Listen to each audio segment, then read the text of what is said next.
Alhamdulillah.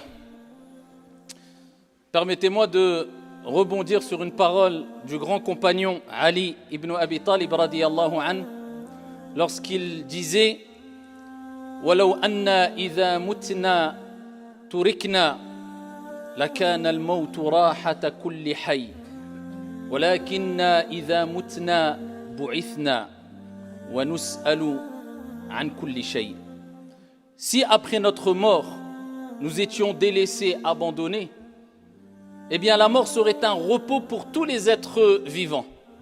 Mais lorsque nous allons mourir, promesse divine, nous allons ressusciter toutes et tous devant notre Seigneur Tabaraka wa Ta'ala. Wa nus'al. Et à ce moment-là, on sera interrogé sur toute chose. Certes, la mort est une réalité et tout le monde y croit, croyant ou non croyant, c'est une certitude. Dieu nous rappelle la faiblesse de l'être humain. Peu importe qui es-tu, dans tous les cas, tu devras partir et on t'oubliera. Preuve en est que peu importe ta notoriété, peu importe ta puissance, peu importe ton argent, tu seras obligé de quitter cette terre et tu seras oublié. Il y a un consensus sur cette question-là. Est-ce que nous allons mourir? Par contre, la croyance en la résurrection, eh bien cette croyance-là ne concerne que les croyants des trois religions monothéistes confondues. Que tu sois juif, chrétien ou musulman, eh bien les trois religions croient en la résurrection. Et seuls les croyants croient en cette résurrection. Mais comment va se passer la résurrection? Comment allons-nous ressusciter? Comment Dieu va nous faire ressusciter? Dans quel état allons-nous ressusciter? Et qu'est-ce qui va se passer vraiment au jour de la résurrection? C'est ce qu'on va tenter de voir très brièvement, Inch'Allah ta'ala. يا رسول السلام ويا مرسلا رحمة للأنام عليك الصلاة وعليك السلام وصحبك والتابعين الكرام. Mes honorables frères et sœurs, il faut savoir que le prophète sallallahu alayhi wa sallam nous a dit dans un hadith rapporté par Muslim que viendra un jour où Dieu fera tomber du ciel une eau. Cette eau pénétrera les terres et parviendra jusqu'aux eaux qui se trouvent sous la terre, dans les tombes, dans les cimetières, peu importe l'endroit sur la surface de la terre. Et cette eau fera pousser les eaux comme l'eau fait pousser la plante. Et à partir d'un os qui est le coccyx, eh bien le corps, les os vont se régénérer par la permission divine. Car le prophète sallallahu alayhi wa sallam nous a rappelé que lorsqu'une personne décède, meurt, est enterrée, bien sûr son corps eh bien, est dévoré, est mangé par ad-doud, par les insectes, par les bêtes, par la terre, et il restera des os, et l'os qui restera et qui perdurera sera le coccyx. Et le prophète nous en a informé il y a plus de 14 siècles, miracle venant du prophète sallallahu alayhi wa sallam, et aujourd'hui cela est prouvé que le coccyx reste et perdure. À partir du coccyx, eh bien Dieu va faire régénérer les corps. Mais à quel moment? Eh bien sachez que un jour viendra où Dieu ordonnera à l'ange qui s'appelle Israfil de souffler dans la trompe. Wa nufikha fi s-sur. Allah dit dans le Coran, et on soufflera dans la tombe. Il y aura deux moments où Israfil soufflera dans la tombe. Le premier moment, c'est pour annoncer clairement la fin des êtres vivants, animaliers, la mort pour toutes et tous, temporaire, pendant une période de 40. Car le prophète alayhi salatu wa salam a dit que Israfil nous a informé que Israfil soufflera 2 fois dans la trompe. Une première fois, ensuite il y aura une période de 40. Nous ne savons pas 40 quoi exactement. 40 ans, 40 mois, 40, Allahu a'lam, une période de 40. Ensuite, Dieu ordonnera à Israfil de souffler une deuxième fois dans la trompe. Mais qu'est-ce qu'il va se passer quand Israfil va souffler la première fois? Et que va-t-il se passer lorsque Israfil, cet ange, soufflera une deuxième fois? La première fois, eh bien, c'est pour que eh bien, tous les êtres meurent.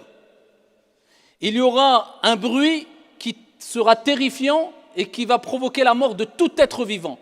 Animal, humain, ange aussi. Et même Israfil devra mourir. Ensuite, il ne restera dans les cieux, dans la terre, au-dessus des cieux, peu importe dans quel endroit, eh bien il ne restera que l'unique, notre Seigneur Allah tabaraka wa ta'ala, que lui. Et Dieu s'adressera à lui-même. Et Allah dira limanil mulkul yawm. À qui la royauté aujourd'hui? Personne pour répondre à Allah Azza wa Jal, si ce n'est lui notre Seigneur. Et il dira Lillahil wahidil qahhar. À moi Allah, le dominateur suprême. Et Dieu dira Aina al-jabbaroun, Aina al-mutakabbirun. Où sont les tyrans? Où sont les orgueilleux? Que Dieu nous en préserve. Et il dira la royauté est à moi. Et ensuite Allah redonnera la vie à Israfil et lui ordonnera de souffler une deuxième fois. Et au moment où Israfil soufflera, eh bien, il y aura toutes les âmes, car notre corps, eh bien, est composé d'un corps, mais d'une âme aussi. Et quand on meurt, le corps meurt, mais l'âme perdure, l'âme reste vivante, l'âme voyage, l'âme ressent des choses. Ce qui fait que tu ressens, que tu vis, que tu penses, c'est ton âme. C'est le moteur, si tu veux. Et l'âme, il faut l'alimenter du bien tout au long de ta vie, si tu veux qu'elle te dirige vers le bien. Eh bien, l'âme, quand tu meurs, elle quitte ton corps.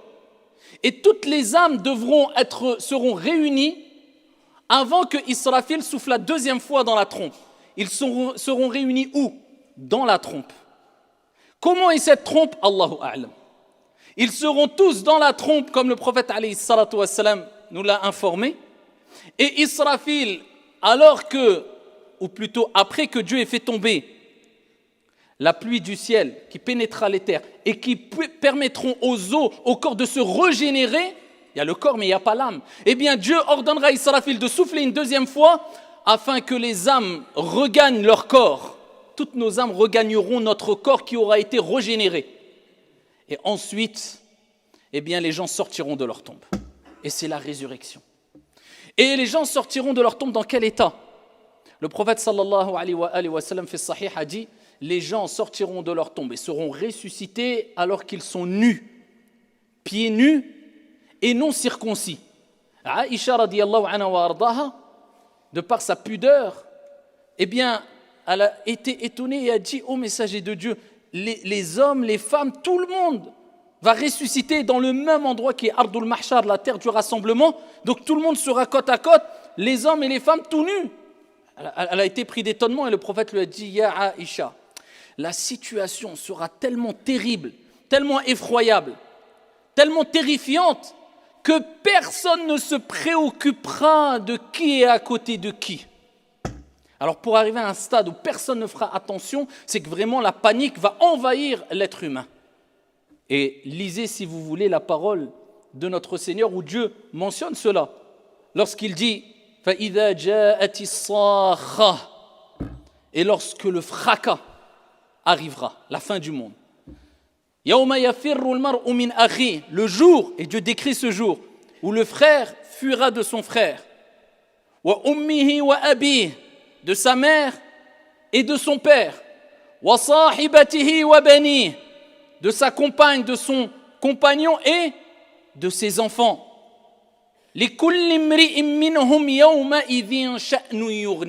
Ce jour-là, chacun sera préoccupé par une chose le concernant. Ce jour-là, l'être humain fuira. Fuira de qui? De son père? Il sera heureux de le voir? Non, il fuira. Le père de son fils, il fuira. Chacun pour soi. La panique sera telle que les gens prendront la fuite. Pourquoi? Allah nous le dit dans le verset coranique. Ce jour-là, chacun aura une affaire qui va le préoccuper. C'est-à-dire, qu'est-ce que je vais dire devant Dieu? Imaginez-vous la scène, tu sais que ça y est, c'est la vérité, tu vois tout devant toi, tu devras rendre des comptes, le jour est terrifiant, Dieu va te convoquer, les anges vont venir te chercher, tu devras rendre des comptes sur tes petits et tes grands péchés, tes bonnes actions, si minimes soient-elles, si grandes soient-elles. Ce jour-là, eh bien les gens penseront et mettront la cassette en arrière. Qu'est-ce que je vais faire? Qu'est-ce que je vais dire? Dieu va-t-il me pardonner? Personne ne fera attention à qui est à côté de lui. C'est pour ça qu'il faut comprendre que nous sommes toutes et tous que des avertisseurs. Nous n'avons rien droit d'imposer à qui que ce soit. La religion, ce n'est pas une imposition. Car toi, tu as été envoyé pour te préoccuper de ta personne avant tout. Alors, avant de te préoccuper des gens, rappelle-toi qu'au jour de la résurrection, tu n'auras pas une seconde, une fraction de seconde pour t'occuper de qui que ce soit. Donc pourquoi tu cherches à savoir ce qu'un tel a fait ou a dit ou fait ou dit, alors que toi déjà tu as d'énormes questions à te poser à toi-même. Le jour de la résurrection, chacun se préoccupera de lui-même. Eh bien cette journée-là, le jour de la résurrection, le prophète sallallahu alayhi wa sallam nous a rappelé qu'il y aura une personne qui sera la première personne qui va ressusciter. Et la première personne à qui on ouvrira la tombe. Et la première personne à qui on acceptera l'intercession. Et cette même personne, c'est la personne qui rentrera au paradis le premier. Et c'est le prophète Mohammed alayhi salatu wassalam. Rapporté par Muslim, le prophète il dit: je serai le maître des enfants d'Adam au jour de la résurrection. Quel privilège! Comment ne pas apprendre à connaître qui est Mohammed alayhi salatu wassalam? Alors que là on parle du maître des enfants d'Adam. Le maître au jour de la résurrection. Quel privilège que Dieu lui aura donné au jour de la résurrection. Eh bien, il dit: et je suis la première personne à qui on ouvrira la tombe. La première personne à sortir de sa tombe, Mohammed alayhi salatu wassalam. Il dit: je serai la première personne qui va ressusciter. Personne, à part lui, tout seul. Quel privilège, quel honneur. Et il dit: je serai la première personne à intercéder et à qui on acceptera l'intercession. Et dans un autre hadith, le prophète il dit: je serai la première personne à frapper les portes et à rentrer au paradis, alayhi salatu wassalam. Et le prophète nous a informé que la première personne qui sera vêtue d'habits au jour de la résurrection, la première personne, c'est notre père à toutes et à tous, Abraham, Ibrahim alayhi salam. C'est la première personne au jour de la résurrection, alors que les gens seront tous et toutes nus, qui sera habillé au jour de la résurrection. Mais dans quel état on va ressusciter? Eh bien, le prophète alayhi salatu wassalam a dit: yub'athu kullu abdin ala ma mata alayhi. Man 'asha ala shay'in mata alayhi. Wa man mata ala shay'in bu'itha alayhi. C'est aussi simple que ça. Le prophète sallallahu alayhi wa sallam a dit: chaque individu sera ressuscité au jour de la résurrection dans l'état dans lequel il est mort. Il y a des personnes qui ressusciteront en train de voler. Il y a des personnes qui ressusciteront au contraire en train de faire la talbiya, de prononcer ces paroles d'unicité pendant le pèlerinage avec leur habit de pèlerin. Le prophète alayhi salatu wassalam, lorsqu'il a entendu qu'un compagnon était mort à Arafat pendant le pèlerinage avec ses 2 étoffes blanches, le prophète a dit: surtout, ne lui mettez pas de parfum, ne le lavez pas, laissez-le dans cet état-là, car il sera ressuscité au jour de la résurrection avec son habit d'ihram et en train de dire: labbaik Allahumma labbaik, labbaik la sharika lak labbaik, innal hamda wa ni'mata lak wal mulk la sharika lak.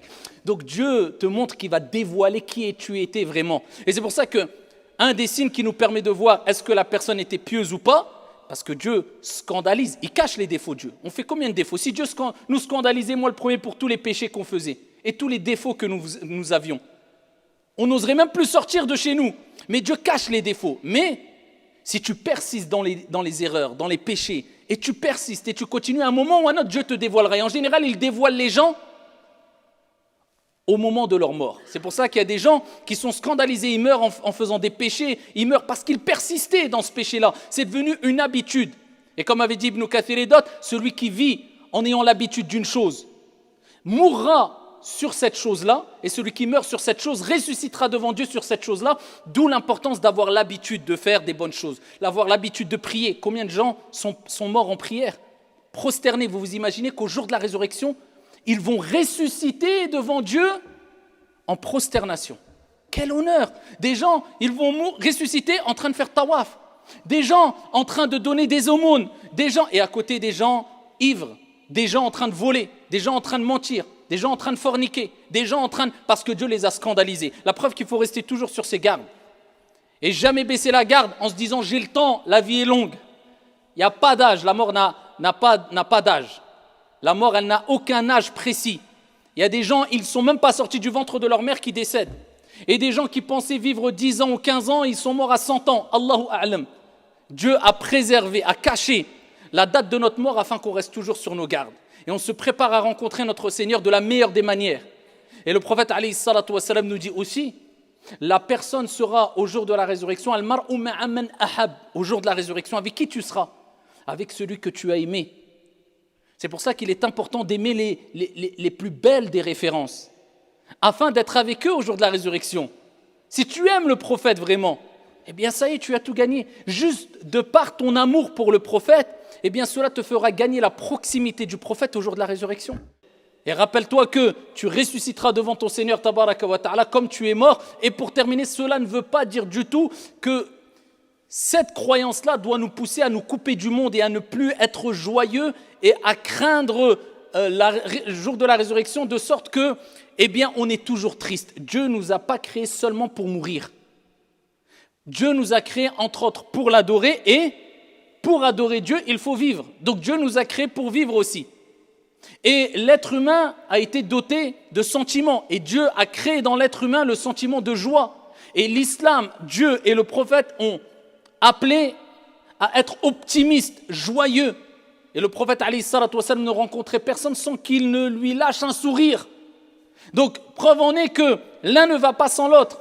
Croire et se préparer pour le delà ne veut pas dire être toujours triste et ne jamais être heureux, mais être heureux et se réjouir et être optimiste d'une manière saine, dans un cadre sain, en se préparant sainement pour le delà et avec zuhd, délaissement, ascétisme. Et certains pensent que l'ascétisme, c'est de ne pas être riche, c'est de ne pas avoir une belle maison, c'est de ne pas avoir une belle voiture, c'est de ne pas avoir de beaux habits, c'est faux. Az-zuhd, ce qui est demandé en islam d'agir avec ascétisme, délaissement, c'est le fait de délaisser tout ce qui va te faire oublier le rappel de Dieu ou éloigner de ton Seigneur. Mais tu peux être riche et te rappeler de ton Seigneur et être encore plus pieux qu'une personne qui est pauvre. Tout ce qui, toi personnellement, c'est du cas par cas, va t'éloigner de Dieu, eh bien délaisse-le. Et tant que cette chose que tu as, même si c'est un bienfait, même si c'est de la richesse, ne t'éloigne pas de Dieu, mais tu penses toujours aux pauvres, tu penses toujours à ta religion, tu penses toujours à ta prière, tu penses toujours à te rapprocher de Dieu, eh bien sache que tu as agi avec zuhd, avec ascétisme. Donc agissons avec cet ascétisme bien compris, préparons-nous pour le jour de la résurrection qui va être terrible, sans oublier que c'est une certitude, et demandons à notre Seigneur tabaraka wa ta'ala de cacher nos péchés et de nous accorder à toutes et à tous une bonne et une belle fin. آمين يا رب العالمين. هذا وصلوا وسلموا رحمكم الله.